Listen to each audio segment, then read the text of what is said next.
Hello, friends. Welcome to the Thinning of the Veil podcast. I'm your host, Tia Smith. Super excited today. I have my guest, Ruth Solomon, on. Um, Usually, how I do these things is how we met. We haven't met yet. I guess we kind of did. We did a Zoom meeting, but she reached out to me and she is involved with such an extraordinary part, I believe, of the gathering and certainly unique. I haven't heard what she does and her perspective of the gathering. And so I'm grateful that she was willing to come on. So Ruth, why don't you introduce yourself and tell us a little bit about what you do, what you're passionate about, and what fills your time? Okay, thank you very much. I am a professional genealogist. I got accredited back in 2018. I've been doing genealogy since I was a teenager. And then I decided to see if I could cut it with the professionals. And that professional road has led me on many journeys. And I am currently spending most of my time working in what's called military repatriation. And I'm a subcontractor. So I contract with the company that has a contract with the government, with one of the military organizations.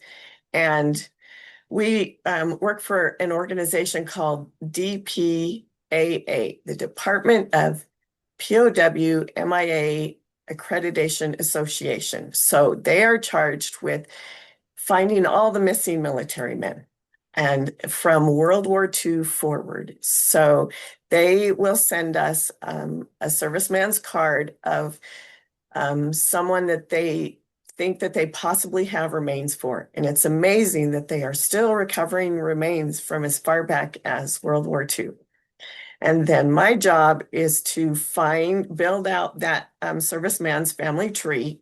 And I follow certain DNA lines down and find living individuals within the family.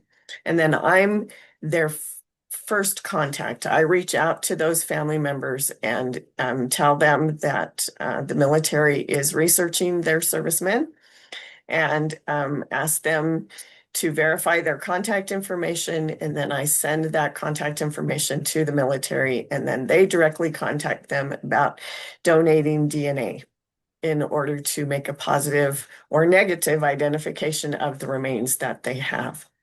And it's fascinating. It's stressful because 90% of the people that I call think I'm a scam Of course, and yeah. don't answer the phone. In today's world, I would hang up on me too. I always tell them that when somebody actually answers the phone, thank you for answering the phone. I would hang up on me too. Um, and it's interesting. There's kind of three different responses that I get. If it's a family member that knows about this military person, usually a niece or nephew is a lot of who I'm contacting. Um, and then they're excited and they're like, oh, really? Wow, how exciting. Yes, yes, I want to participate. Let me call all my siblings. Let me call all my cousins. And they're excited. And so that's the best case scenario. And that's always exciting to see and be a part of. Then sometimes the next the middle case scenario is someone who's like, I think I've heard of them. Maybe Yeah. let me get you in touch with the genealogist in the family. Let me and then those families, I usually get a thank you back saying, thank you for bringing our family back together Mhm. because we've kind of drifted apart. We forgot about this individual. Thank you for bringing him back to our attention, bringing our family back together. And that's really neat to see because I think that is part of the gathering is bringing families back together. Yeah. And then I always feel bad for those individuals that came from a small family and there's no one that remembers them, no one that knows with them. I'm reaching out to third, fourth cousins, just saying, can you please help this serviceman? Can you please help bring him home? And those are a little more difficult for me, a little more heart-wrenching. So you are part of the gathering within the military community, what are Yes. some of, I mean, I can't imagine trying to locate a family that really doesn't know anything about this Yeah. family member. Do you feel guided sometimes with trying to find the family and really the spirit, like you said, of the gathering that encompasses trying to find this one particular family so that this person can be remembered and, really the story completed? It's amazing, and within our group, we share stories of occasionally I'll make a phone call and they'll be like, "Wow, I can't believe you just called me. I was just at the memorial 2 months ago." Or my grandson just called me and they have to write a report, and they were just asking me if we have any um veterans who lost their lives during the war, and we've just been talking about this person, or I just wrote an article for my local VFW about this uncle. It's always amazing when you find that one individual and they're like, "I can't believe you called me because this just happened. This person's really just been on our mind." It's almost like they've been prepping the family for the call. Amazing. I think the Lord is in so many details of the gathering, not only with temple and family history work, but really bringing families together, Yes. um, even if they're not members of the church, because I mean, eventually, all the work needs to be done, but really it's about bringing families back together. That's Yeah. the whole point of the gathering. So tell me Yeah. a little bit about your Gathering of Israel experience background. It sounds like it's been quite a span. It's been a long time. So I literally inherited my passion for family history work and my family history work from my grandmother. Um, so in our family, it started at my mom's baptism in 1950 in Atlanta. My mom was baptized in Atlanta. And at her baptism, my grandmother was in attendance. She was not interested in joining the church, but she came to support her daughter. And one of the elders noticed my grandma sitting in the back crying. And so he came up and asked her what was wrong. And she said, and this is the really weird thing, is that the hymns that they played at my mother's LDS baptism were Protestant funeral hymns. So Nice. the old rugged cross was one my mom always talked about. And so we sang that at my mom's funeral because of this story, because of the history that it had in her family. And so this young elder came to my grandmother and was talking to her. And she said, "The songs that we're singing today were the songs that were sung at my mother's funeral." And so I'm just remembering her. And thinking about her, and the veil was taken from this young elder's eyes, and he said, "Well, she is here." And he pointed up to the stand, and he said, "Actually, the stand is filled with your ancestors." And he pointed to the seat that her mother was in and said, "She is there." And they're excited. They're excited about this choice that your daughter is making because it's going to open doors for them. And my grandmother didn't understand what that meant, but she was very touched, um, and went home thinking about that. Um, a few months later, my mom was called on a mission, and that's a whole nother story. Awesome. And um, and when she left, she had started her pedigree chart. And so she stopped by her parents' house and to drop off all of her stuff, and she handed her mother, my grandmother, this pedigree chart and said, "This is really important. Hold on to it. Don't lose it. And if you can fill in any blanks, that would be great." Well, my grandmother was a bookkeeper and she didn't like blank spaces. She didn't like empty things. And while my mom was on her mission, my grandparents joined the church. Mm. And so that that empty pedigree chart started my grandmother's journey. And my grandmother lived in Anniston, Alabama. So far in the 1950s, far away from the church. They had to, my mom ended up settling in Mesa, Arizona. And so my grandparents had to travel to Mesa, which was the nearest temple Wow. in, I think it was probably about 1952, 53 that they came and were sealed to my mom and got their own temple work done. But my grandmother, doing her family history from 1952 to 1982, those 30 years, she sent in a family group sheet a week to Salt Lake Wow. to be approved for temple work. She was not able to do the temple work herself because there was no temple, but she would have it sent to the Mesa temple, and my mom would work through it. My mom and dad would work through getting the temple work done. But she did amazing work. And it's amazing that in that time period, she was writing letters. She was looking at microfiche, microfilm books. There were no computers, no computers. And yet she was submitting a family a week That's um, crazy. to have their temple work done.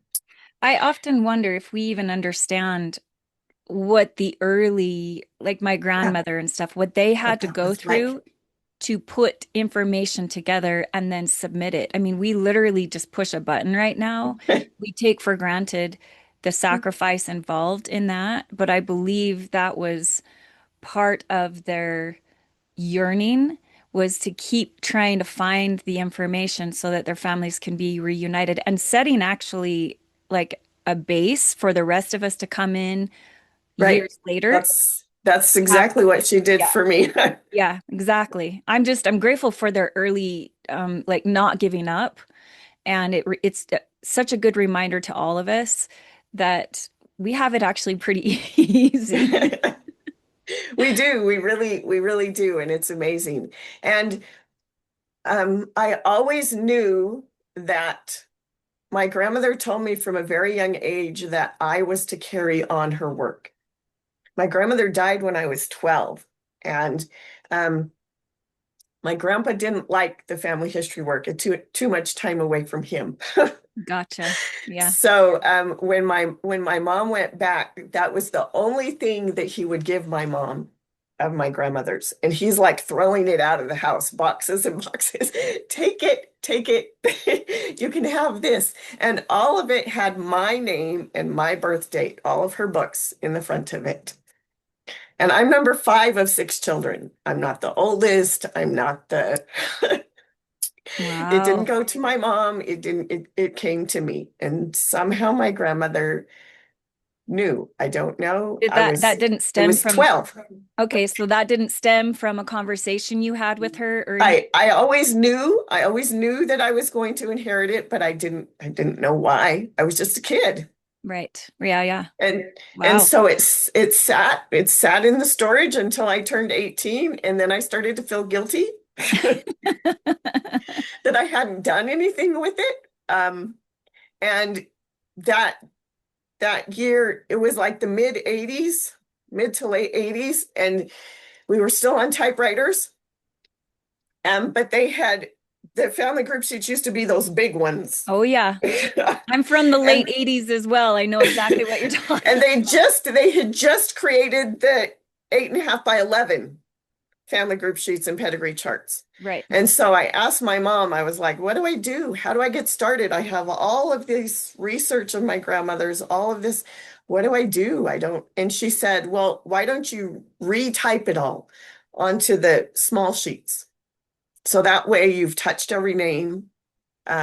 And so I did that. I spent 2 years retyping everything that my grandma had done onto the smaller family group sheets. My friends thought I was crazy. You know, here's an 18-year-old, and what does she do for fun? She types family history, family group sheets, and Awesome. pedigree charts. Yeah. Um, and the rules for submission for the temple had lightened in those 6 years. And so just in retyping what the research my grandmother had done, I had 300 names that I was able to submit to the temple.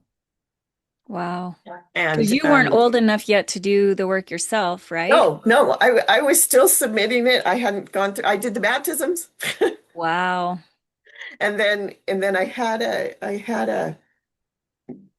at that point in time, you sent them to a specific temple, and they kept them at the family history at the temple name desk, and then you went and got your cards. And that's actually how I knew my husband was the right person. I hadn't planned on telling this story. When I was dating him, he told me that he went to the temple regularly. And so I was like, oh, can you please go and take one of my names through whenever you go? And so he's like, sure. And so we had only been dating for like a month or 6 weeks. And for my birthday, he brought me 10 endowment cards that he had done for me. Wow. And I was like, oh, wow, Sold. you're the one. And so he takes that as his responsibility to do the temple work. I do the research, he does the temple work. And he teased me one time because in the 36, 37 years we've been together, he's only had to go to the temple once without a family name. And he really harassed me that day because like, you dropped the ball. No one's perfect. No one's perfect. So So how did these experiences then, I mean, clearly you were drawn to it at a younger age. How did these experiences then lead to, because when you're talking about the span of that many years, surely you're having family history, thinning of the veil yes, experiences. There's no way that yes, you can't when you're that yes. involved. So why don't you kind of start to tell me a little bit about some of those experiences that are near and dear to your heart? Okay. First, I want to make one clarification just as a professional genealogist. And I know lately the church has changed the names that you can submit or take to the temple. And so I want to talk about that really quick and my philosophy on that. As a professional genealogist, I have always been extremely careful to follow the church's guidelines. I have never submitted a client's name or put any of that information onto FamilySearch. I am very careful to keep my FamilySearch is my stuff and my professional life separate when it comes to temple work. And that's the church's policy. That's a professional genealogist's policy. And so I just want to make that very clear in case any of my clients happen upon this video. I want them to understand that these two lives that I'm talking about are very separate. Okay. And I firmly believe that. And that is why the church has had to buckle down and make it now that you can only reserve names to do temple work for your family members because there were too many people not following these guidelines. I And think so that's I just want to make it very clear that I have always and will always follow those guidelines. And I think that's helpful to give maybe a little bit different perspective because I know when that rule changed, there was a lot of A lot people of who people had got to upset. struggle. Yeah. So I love that you would give your point of view on that, and maybe one of the reasons why, because a lot of us are not professionals at genealogy. We have there's a lot of us who are trying to do our best. So I appreciate that you would be willing to share that part of your journey with us. Yeah, because it's something I'm in the genealogy world. There's a lot of genealogists that don't trust LDS genealogists and won't hire them because they're afraid that, this stuff is going to be inappropriately shared. And so Sure. Yeah. I just want to clarify that from here on out, the things I talk about are my family stories and my research with my family and Awesome. how the spirit has led me to those things. There are a few things that my family members have taught me. Oh, okay. And I was trying to figure out how to describe what this feels like because I have never, as of yet, been visited in person by a family member. I haven't seen any angels yet. I pray for them all the time, but I haven't got there yet. I haven't heard a voice, but I do feel their presence and I do feel their guidance, but I was trying to just figure out how to describe what that feels like. And so I was reading section 128 of the Doctrine and Covenants last night and today, kind of in prepping for this. And this is how Joseph describes it. In verse 1, he says, "And now I resume the subject of the baptism for the dead, as that subject seems to occupy my mind and press itself upon my feelings strongly." And I was like, that's it. That's exactly what it feels like. It's just constantly in my thoughts and in my heart. And it's usually a specific idea or a specific phrase that this is what I need to do. This is what I need to focus on. Um, and so my experiences kind of break down into a few different things. And one of the things I want to talk to people, because there's a lot of people that come from long LDS backgrounds that are like, there, it's all done. There's nothing left, and they don't know how to get involved. And Yeah. so one thing that my ancestors have taught me is that they want to be remembered. If their temple work has already been done, they still want to be remembered.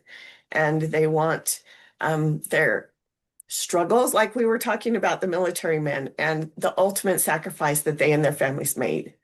Our ancestors want their sacrifices that they made for us to be remembered. Those first converts want that sacrifice to be remembered. The immigrants that moved to a new land, they want to be remembered for their sacrifice.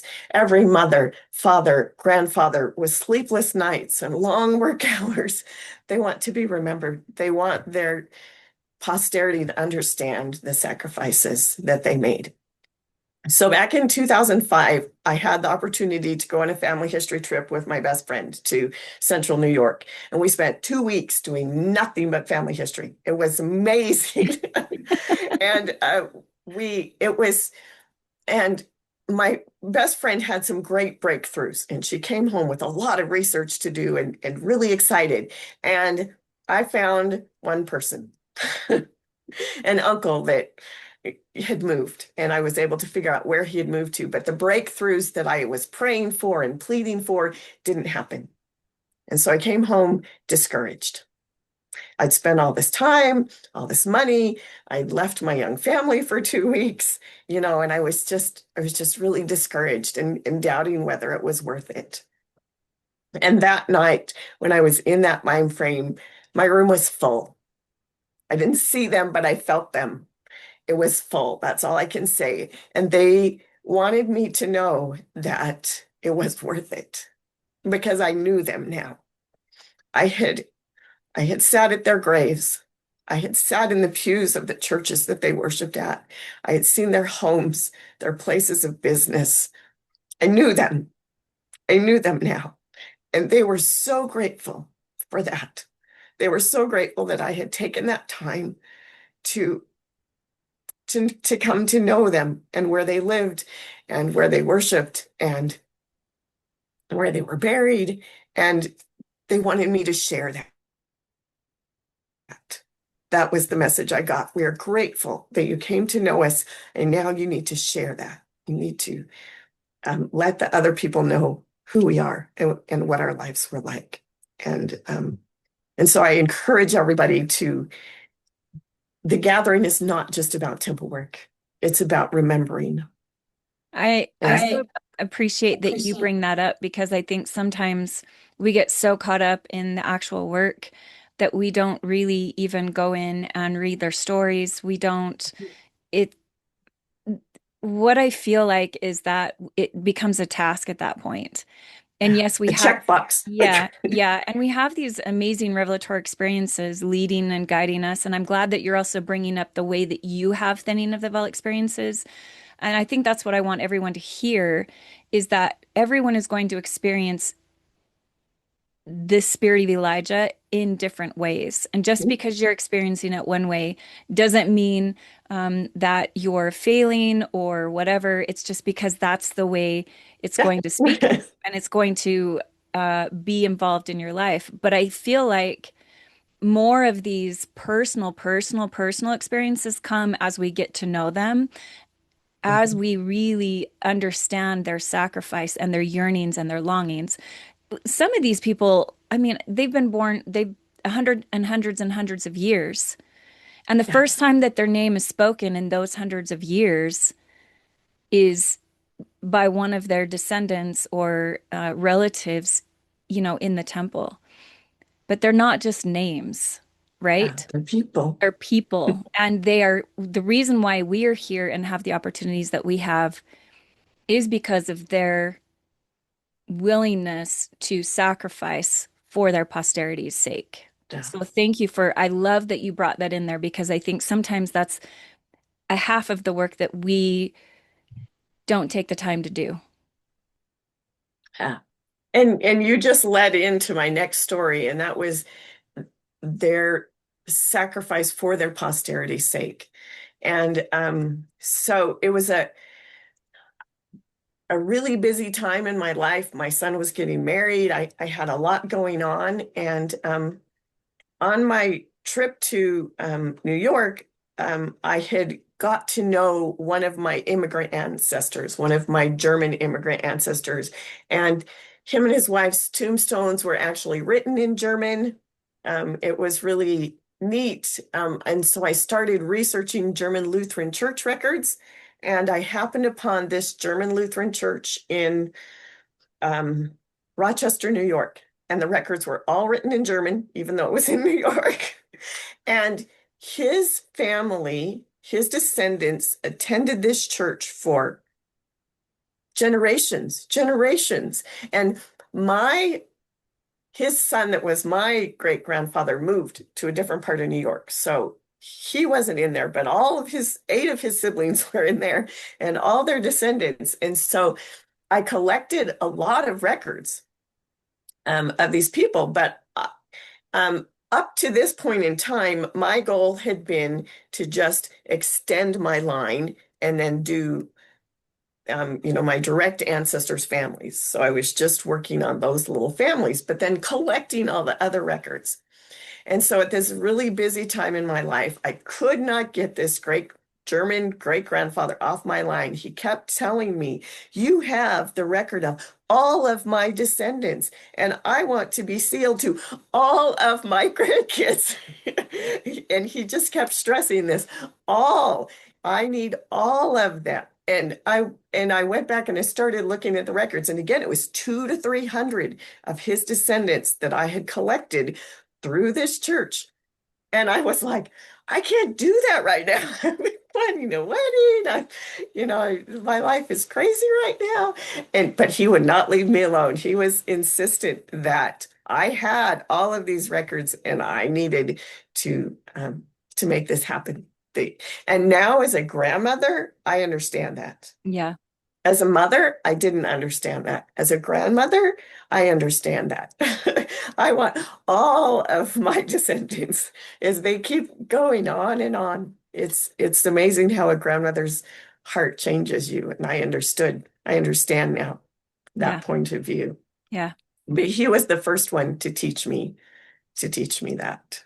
So And you made time to I work did on, make time to work on getting all I don't remember, it was somewhere between 200 to 300 names temple ready, submitted, and then start working on getting those done. I find it interesting that sometimes personalities will pop up in these thinning of the veil experiences where it's a certain member of the family, and maybe that's because it's one of their gifts or spiritual strengths to be able to, There are, yeah, I have found that too. There are certain people in each family that kind yeah, of take the lead. yeah, yeah. I'm sure it's kind of maybe a calling on the other side in some form. I'm not quite sure how it all works out, but I just always find it so interesting that it seems like a certain person will deliver the message and like you said, it will press upon your mind over and over. And you finally, like, there's sometimes I finally just really shout out loud, okay, okay, okay. Like, Yeah, that was kind I'm of like, getting because I it. kept putting him off, saying, not right now, I'm busy after Yeah, my yeah, son's yeah. wedding. And then finally I had to do that. Okay. Yes. I I will think that's block out a important. couple hours every week somewhere, somehow. Well, and I think it's important for people to realize, look, we all go through this overwhelming sometimes of there's so much work to do. There's so many people that need help, but you're trying to live your own mortal Yeah. celestial Life on top of existence. it. And it's such a pain sometimes. You're like, if I could just be terrestrial, this would always be so much better. But I think it's in that the gathering sacrifice and and the spirit of Elijah that draws you in. And when you make time for that, like Sister Nelson has Yeah. testified of, the other things in your life become easier and less on fire, I guess, right? It kind of Yeah. shifts and moves, either that or you're given more ability to cope with what's in front of you. Yeah. And you're given, and then that ties right in. You're doing great. You're tying Oh, my stories good. all together. Ties right into, and also I have come to learn that when you put the time out there, when you show them that you're serious, Yep. then they start to help you. They Yep. start to help you. And I have two stories where it's amazing that I thought I had found everybody in these families, and one of these was his descendants. I had just taken a set of a family through because I kind of worked at one family at a time. And I had just taken a family through. I got them all sealed together, and I was starting to work on the next family. And I got an email out of the blue from a distant cousin I don't know. And she said, "You're missing somebody in your family tree." And it was from this family that I had just sealed together like 2 weeks before. And she says, "And I'm the only person on the face of the earth that knows about this individual." And I was like, "What?" Wait a minute. And she says, "My grandmother had a twin sister that died as an infant." And she says, I have looked and looked for a birth record, for a death record, and all I can find is that there's a baby buried with the grandmother, but it just says baby." And she says, "I know her name because my grandmother always talked about her, and I know her birth date because she's a twin, and I know that she died before the age of 2." Wow. And that was perfect for me. That made it enough for me to go and have her sealed to this family. And I really felt in this instance that it was the mother Of course it would who be. who connected us, who was like, "Somebody's missing." I am the And mother of twins. And I she would, I put would me, for yeah, you would sure. do that. Yeah, for sure. And so she put the only person on the face of the earth who had that information in touch with the person that she knew would make sure the work was done. Wow. And it was just amazing to me. And then that was on my grandfather's side. Then on my grandmother's side, a few years later, again, an email from a random cousin who says, "I have some letters from our joint great grandmother to her daughter, who was my ancestor. Would you be interested in copies of these letters from the 1800s?" And I'm like, "Absolutely, absolutely. That would be so cool to get insight into this family." And again, I thought that I'd done all the temple work for the family. I just was, interested in the insight that it would give me. And so as I'm reading through these letters, there's 2 funerals and 1 marriage mentioned in these letters. And none of these people's temple work had been done. The 2 funerals were of spinsters, older spinsters, so they didn't have any descendants. And it was pre-1850 census, so their names weren't there. But there was enough information that I was then able to go find the death record because they mentioned the funeral dates and places and how they were related and put them into the family. And then the marriage, again, there was enough information that I was able to tie this person into the family. So again, and in that instance, I'm not sure who it was on the other side putting this together, but I know that there was someone that was I because I think there's so many, and I think this goes back to really God caring about the one, because Mhm. there are so many people in situations on the other side of the veil that have either no descendants, little Yeah, babies in between censuses. There are no yeah, records for a ton of people on the other side of the veil. The miraculous indications that God is involved in the work is bringing about someone who may have information to getting someone it who can do the work. exactly, and that cares about doing the work, right? It's the spirit of Elijah, and that's what I love about the spirit of Elijah. It is not just falling upon members of the Church of Oh Jesus Christ no, of it's Latter-day falling Saints. on the world. It's falling on the whole world. And I believe that Satan is raging because of that. Um, I'm so grateful that the Lord sees fit in saving the one. And those are actually my favorite, is finding those lost ones that have Yeah, no posterity. They're not yeah, going to be punished because of their life situation. And yeah, I feel the Lord the most when I find those particular individuals who needed the help and who needed a miracle to be found. yeah, So I love, love, love that. Thank you for sharing that. yeah. So and just so grateful to be the one trusted Yes. with the information that they trusted me that I would do the work.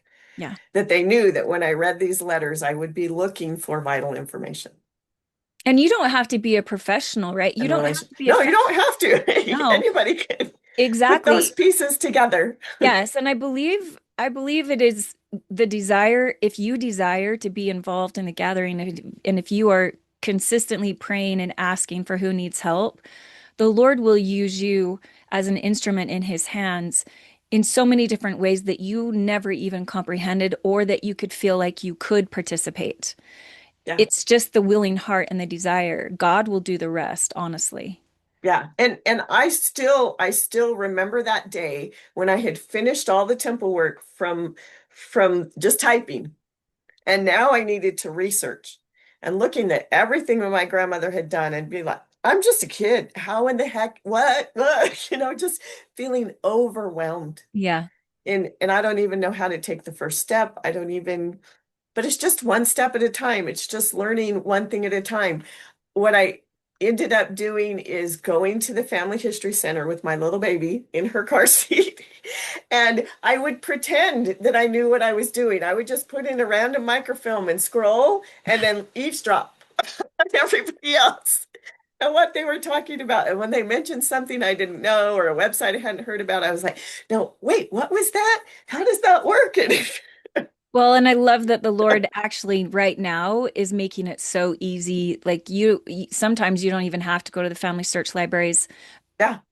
You can just literally either call someone up on Family Search, Hmm. or there are tutorials that you can use. And Oh, you yeah. know, and maybe we'll have you on. I started a new bit of the podcast called the Mhm. Gathering Academy.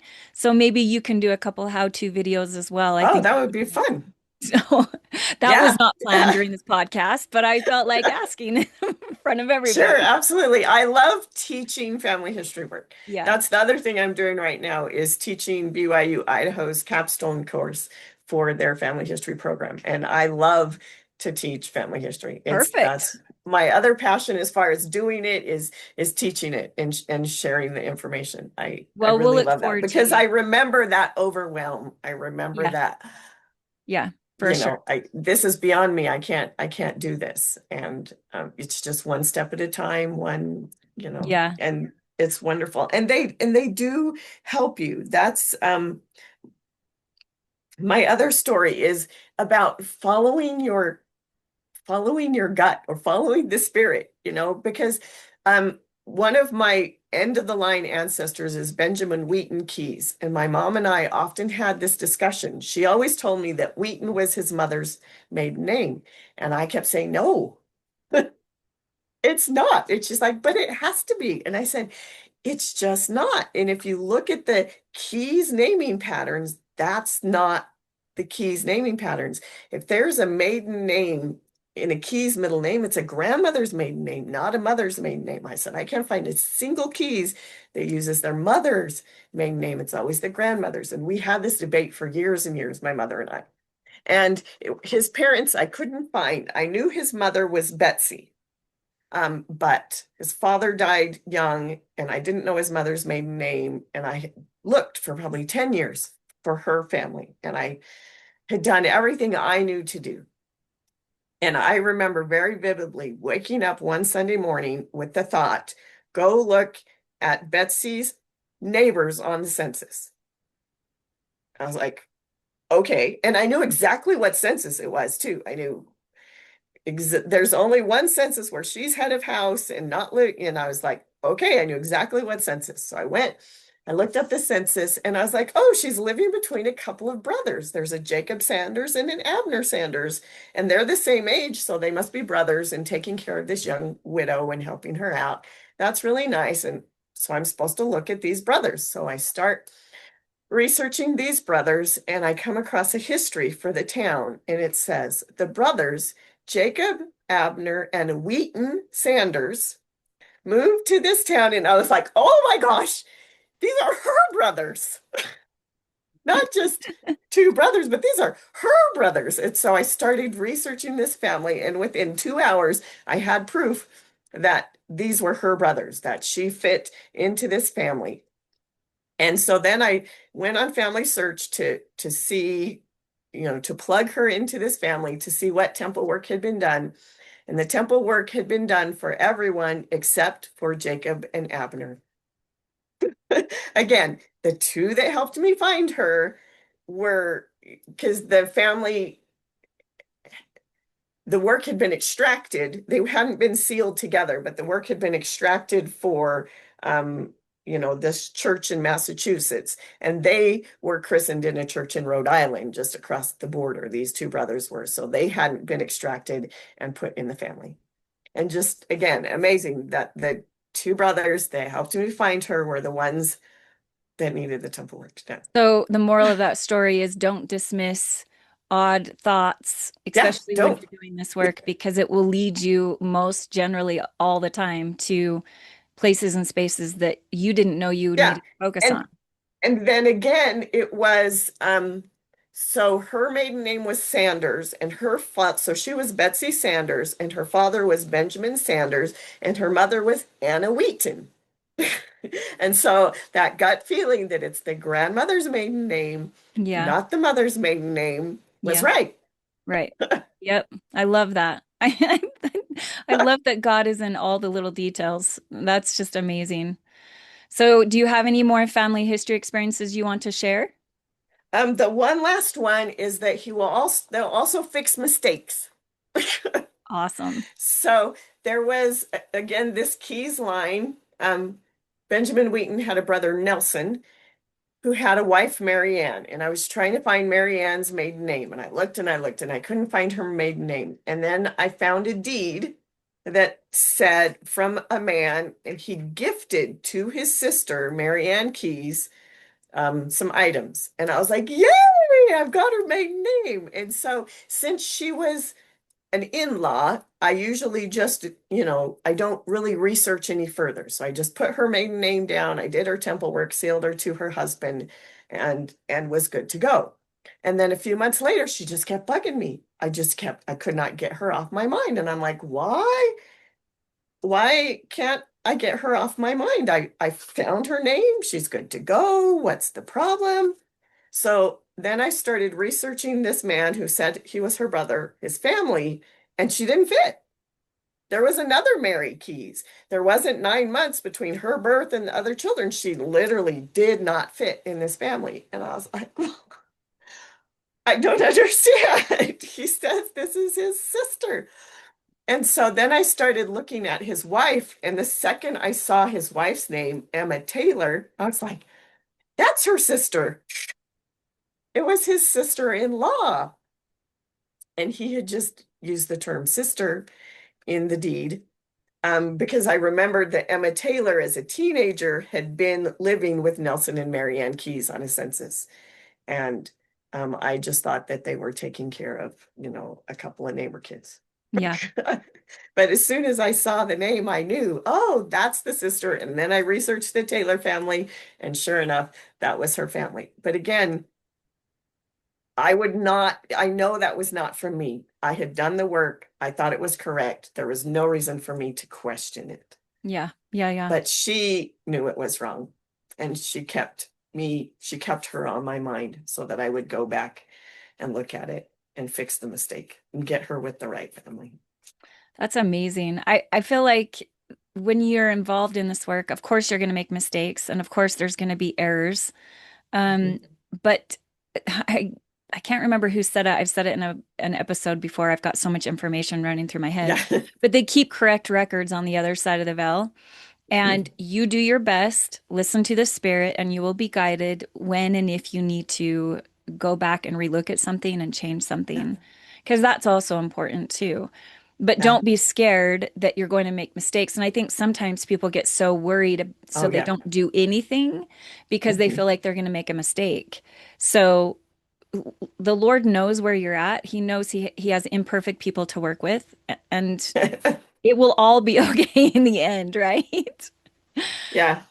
How have these experiences like helped you in the gospel of Jesus Christ? What kind of the doctrines have really been evident as you've done the gathering of Israel and temple and family history work?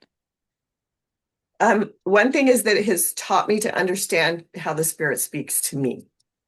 Like I talked about, I can recognize when a thought is not my own, when it's, and I don't know how to describe it except for kind of what I talked about, that it's insistent, it's frequent, and it comes at times when I'm not thinking about family history. Like I'll wake up, often I wake up first thing in the morning with a thought on my mind, that this is what I need to go and do today. And it's often a family I haven't thought about in a long time. So, well, and just again, tying into the rest of my life, it's just taught me more how to recognize how the Spirit speaks to me. I love that. I think that has been one of the key things that I've learned, the principles and the doctrines. And I think that's why President Nelson, when he talks about Revelation, he always includes temple and family history work because it helps you to understand the Spirit and the way that it speaks to you because you're in a work that necessitates feeling the Spirit and being involved with the Lord. And so you have you have more opportunities, I think, to really work with the Lord and work with the Spirit, which then turns into better revelation as a mother and as a grandma and as a wife, right? And so Yeah. I have appreciated that part of the work and also testify of that on like such a huge basis. That was the way I knew how to start this podcast. I knew when the Spirit spoke to me, and a lot of times I get words coming into my mind. And when he said, you need to testify of these things on a global basis, I'm like, you're crazy. I'm not quite sure how that is going to work, but I knew when those words were given to me and he spoke to me that way, I knew exactly what I needed to do because of all the work that I had done with temple and family history work. So I'm grateful for that. I echo that. Do you have any more principles or doctrines that you've learned through the gathering? Just my testimony of the hastening of the work, of the hastening of the second coming, that things are progressing, that things are so close. I just want to, for those people that are new to family history, I just want to give a little history so that maybe they can see the hastening themselves. Because I think if you're jumping into it right now, you don't appreciate it. Yeah. So we kind of talked about what it was like in the late 80s, which wasn't that long ago. It was still typewriters, it was still microfiche, microfilm, etc. It was 1999 that FamilySearch was created. So it was the 90s when computers started to come online and things started to get put into the database. And then I want to so I want to talk about three things. So I'm going to start with my grandma in 1950. When she joined the church, there were 8 temples. That's bizarre. That is bizarre. 1 million members, and it took 1 to 2 months to get a name temple ready Wow. because you had to do the research, and that could take weeks, months, And so I'm just talking temple ready from once you find the name, then you have to type out a family group sheet.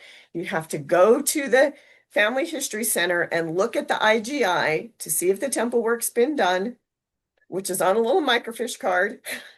Then you send mail, snail mail to Salt Lake, send your family group sheet in. They verify whether or not the temple work's been done again. Then they send it back to you. And then they send it to the temple. And it took months, Yeah. literally months, because it was still like that in the 80s when I started. It took months to get a name temple ready. So then move to the 1980s, there's now 40 temples. So we're getting better and 7 million members, but it's still taking months to get a name temple ready. Today, 2025, 200 operating temples. I think it was 199 when I looked last night. And at conference, I'm betting there will be 400 announced because we're at 385. Oh, And I'm President sure. Nelson has been announcing 15 to 18 temples. So I'm pretty sure we're going to hit 400 temples announced at conference. In 35 years, we've gone from 40 to 400 or 200, however you want to look at it. It's crazy. Yeah. And 17 million members. And it takes minutes, Literally. literally minutes to research and get a name temple ready. Yep. It blows my mind. I remember as a child hearing we called it a prophecy, that temples would dot the earth. Yeah. We're there. We must be the same age because I remember hearing the same. We are there. We're there. It is wow. Sorry, I remember President even Nelson just is fulfilling that prophecy. We are there. yeah.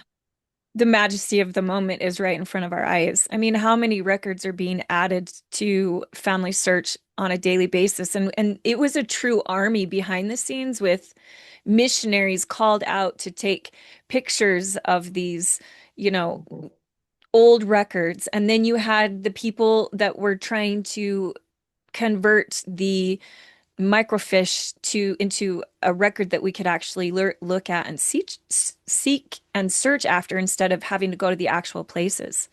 Yeah. And then we started indexing, and we were thinking indexing was going to take us hundreds of years. And now AI is AI. reading it, and we don't index anymore hardly. It's just AI taking over. Yep. It's the Lord, it just blows my mind how quick He is hastening it.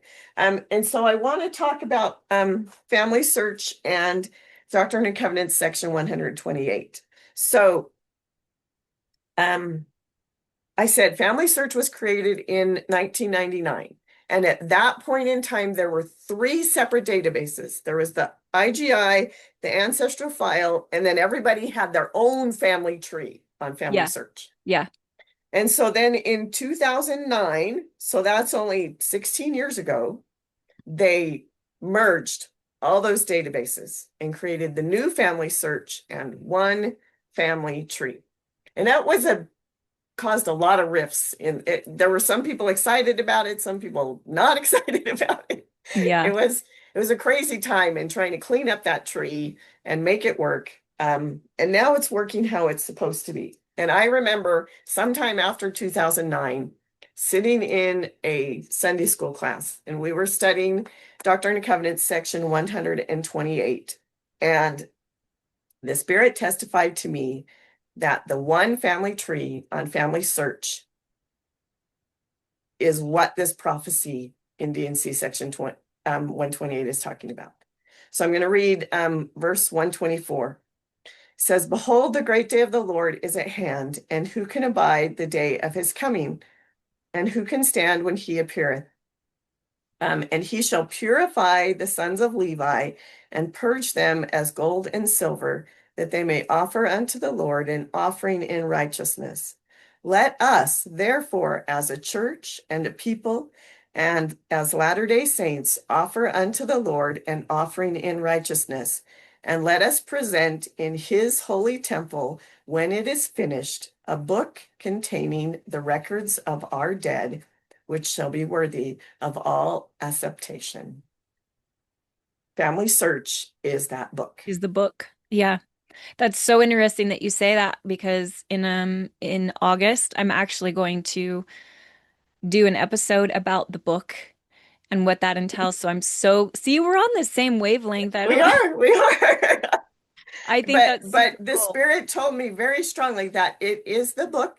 And this is the other thing that it told me. It talks about that as a church and a people, we are to present it to the Lord. And so I want everyone to understand that as an individual person, you are going to have to tell the Lord if your family is there and if it's correct. And I worry about my whole family that's going to say, well, Aunt Ruth did it. I'm sure it's fine. Well, I think they're making it easier for the non-professional genealogist, right, to be able to stand and Yes, participate in that testimony. And I believe when it talks about they will be judged out of the books, I believe that's part of, and we'll get into that, but I that's part of us because we are literal witnesses to the yes. fact Because that yeah, I've been that book reading is correct. the whole section 128 is Yeah. about being witnesses and Yes. how to create this book and the need for multiple witnesses. But the very fact that this book is in its final stages, it's finally one document, is huge. It's massive. Uh, It's President huge. Irene was in charge of trying to get this family search thing up and running. And I don't think that those involved in those early years, because I came in new.familysearch.org. Mhm. And even back then, it was still a little bit difficult for someone who wasn't a genealogist, but you just kind of, the Lord, you know, was involved in the process. And I had all of these thinning of the veil experiences because that was in the very beginning when I got involved. But I don't think that those people, and they kept checking back, is it ready yet? Is it ready yet? This was of such importance. And I don't think that those people involved, and I don't think we as members of the church understand the importance of not only doing the work, but creating the book of which we are going to be a part of. Yeah. And maybe because you're Yeah. saying this, I'm going to move the book episode up to next week. This will Because be a good follow up. I love your philosophy of finding names, and the church focuses on finding names within the family search database. But my fear is who's missing from the Exactly. database. Yeah. And because they still need to be found and they Yeah. still need to be added. And so there's so many people that are like, well, my work's all done, but it's just done for who's there. Do you know who's missing? It's actually You my know? favorite part. And I think when you're a beginner and you start within this process and you work to do the low-lying fruit, for lack of a better word, not that Right. they're less It's a important, start. right? It's the start. But what I found is the favorite part for me is really searching and seeking and filling in that hole and finding those people that have been lost and not found yet. But because I made an effort and told God and asked God, how do you need help on the other side of the veil? Sometimes it's research. Right. Sometimes it takes There's so, learning, right? mhm. So I would say to all my listeners out there, if you received a name and you don't necessarily know where to place it, take some time and start to learn how to research out and maybe take the next steps going to your local family search library. And that is the whole reason why this Gathering Academy was started, is to help people take the next steps because we need so many more people focusing on the harder to find fruit than the Yeah. low-lying fruit. But I believe that that is the hastening as well. Part of the hastening Yeah. is getting more people with eyes on it and more people excited about it. Because if you go into this without having the spirit, you get overwhelmed fairly quickly about all of the things, right? Yeah. But if you go into it with the spirit and the spirit of Elijah and with the focus of the Savior in the forefront, this work becomes sweet and satisfying, and you figure out that you can do a lot more than you think you could. Yeah. And the Lord will direct your research. Yeah. So my pattern that I follow is that, I submit, I work in names of about 50 at a time. And then I do the temple work, and then I get down on my knees and I say, who's ready? Who needs to be found? Who's missing? What family do I need to focus on, etc. And I have a favorite family that's my brick wall that I've been working on for 40 years. And so I always start there because that's the one that I want to find. And so I did my last female endowment on Friday. So I'm at that point. I need another set. I need to get going.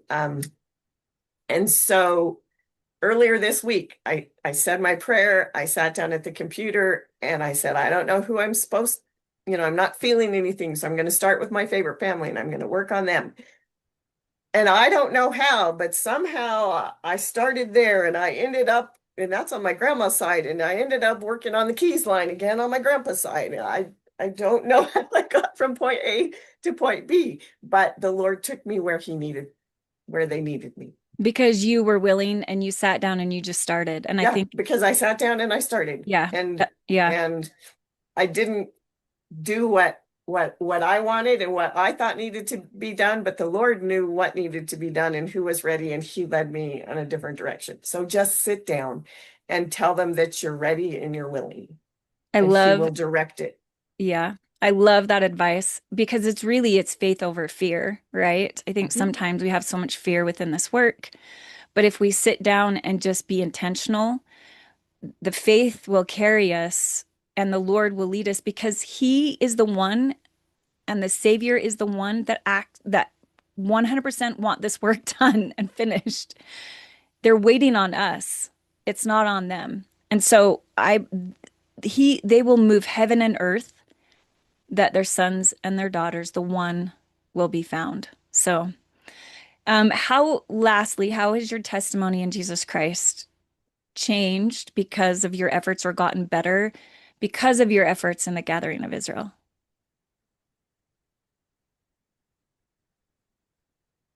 I would just say that I understand that He is the plan. I used to talk about the plan of salvation, the plan of happiness, and now it's just Jesus Christ. He is the plan. There is no other way, no other means, no.